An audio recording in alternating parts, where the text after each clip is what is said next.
So, what made you want to be a teacher? My old middle school teacher, Mrs. Bernard, after I graduated college, I came back and I did some theater work with her at Midlo Middle, and it really made me want to teach more theater to kids.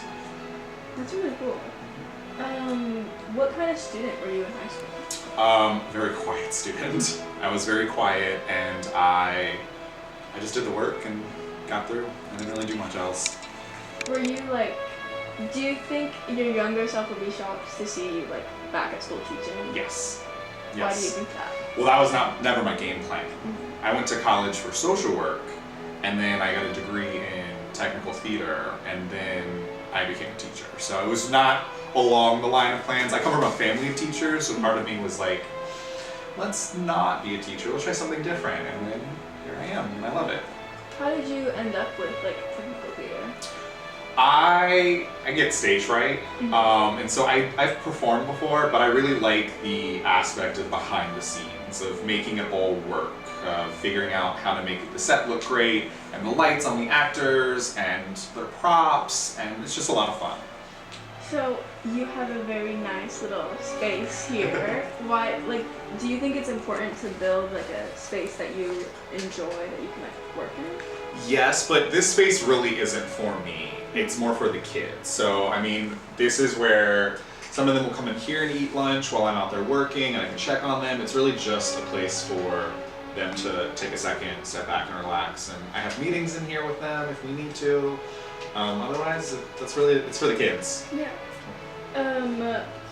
If you had $1 million, what would be the first thing you would do? The first thing I would do with that is probably pay off student loans, and then I'd probably buy a better car. What kind of car do you got? I drive a 1998 Nissan Pathfinder. What? His name is Phil, and he's on his last legs currently. What is something that you accomplished last year? Ooh. I would say it's something that not just myself but the entire theater department accomplished, is we did not one, but 3 shows last year in our virtual and then virtual hybrid element. We were able to do something online and then do filming in person for another film show. So I'd say that was probably our biggest accomplishment last year. What about that was the most challenging? Everything. I mean, everything was virtual last year, and so we had to figure out how to make a play through Zoom, essentially. We had to have the actors, we had to figure out lights, sound, set, we just had to figure out how to make it all work within everyone's own home, essentially, and we were able to do it, and it was really good. What kind of music do you listen to? I listen to all kinds of music. I was actually talking about this with my student. It's show tunes, a lot of pop, really just dancey stuff. Anything that's got a nice beat and I can dance to. Oh. Who is your role model? We going in here? Yeah. My role model would probably be Taylor Bernard, the old middle theater teacher when she was there. She really inspired me to do what it is that I'm doing now. Where do you get coffee?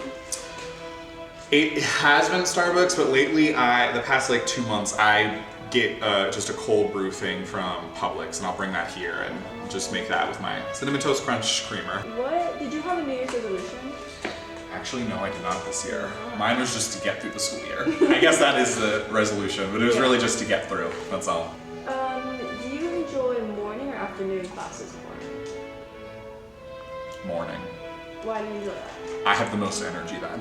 Oh, yeah. I'm more awake, I've just had my coffee, I'm ready, raring to go, and then of course I get tired as the day goes on. Yeah. What is one of the most adventurous things you've done?